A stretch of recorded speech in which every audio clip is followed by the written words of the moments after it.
Saudara, high level meeting menyasar sinkronisasi kebijakan sektor kesehatan antar lembaga seperti Kementerian Kesehatan, BKKBN, BPJS, dan BPOM akan berkolaborasi menyelesaikan persoalan kesehatan seperti stunting dan fertility rate yang rendah. High level meeting juga menyasar adanya integrasi database sehingga mudah diakses antar lembaga kesehatan guna pengambilan tindakan atau kebijakan.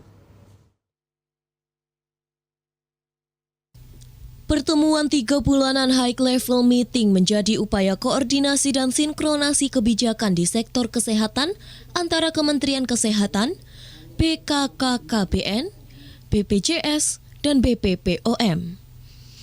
Sasarannya, melalui pertemuan tersebut akan terjadi sinergi integrasi rencana, kebijakan, dan monitoring evaluasi terhadap kebijakan yang dibuat sehingga kebijakan di sektor kesehatan tidak berjalan sendiri-sendiri. Di sisi lain, melalui diskusi antar lembaga kesehatan, nantinya akan mampu menemukan bentuk solusi terkait masalah kesehatan yang seringkali penyelesaiannya perlu melibatkan banyak pihak terkait. Selain itu, juga dibicarakan integrasi data. Seperti rekam medis penduduk Indonesia tidak hanya dimiliki BPJS atau data ibu dan anak tidak hanya dimiliki BKKBN, sehingga sektor-sektor kesehatan di daerah lain bisa turut mengaksesnya untuk dasar penentuan tindakan dan keluarnya kebijakan. Kementerian Kesehatan pun mendukung kebijakan BKKBN tentang pertumbuhan penduduk dengan mempertahankan total fertility rate di angka 2,1 atau mempunyai 2 anak. Diketahui, saat ini sejumlah negara G20 termasuk Indonesia mengalami penurunan populasi karena menua dan tidak produktif, sehingga pendapatan per kapitanya hanya stagnan di angka 4%.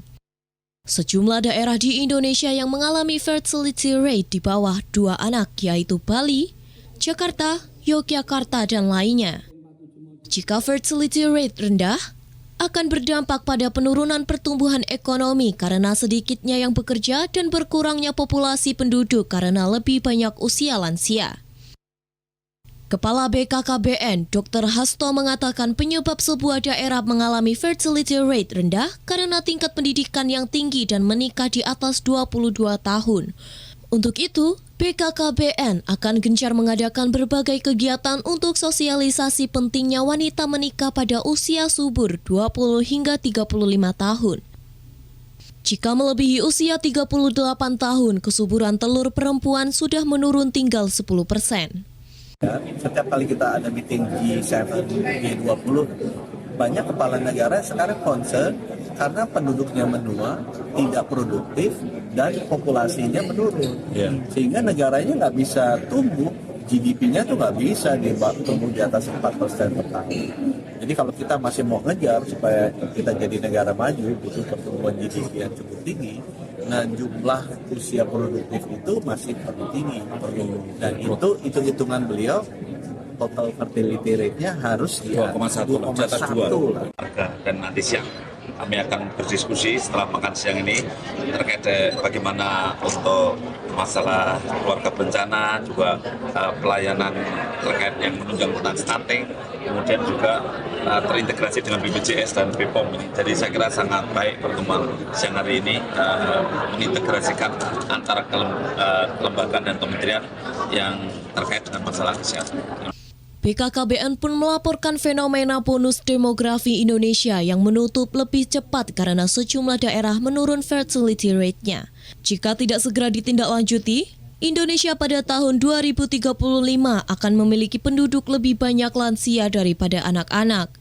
Selain itu, Indonesia akan kehilangan kesempatan untuk menjadi negara maju dengan pendapatan per kapitanya yang tinggi karena sedikitnya usia produktif. Demikian, Paulus Yesaya Jati, TVRI Yogyakarta, melaporkan.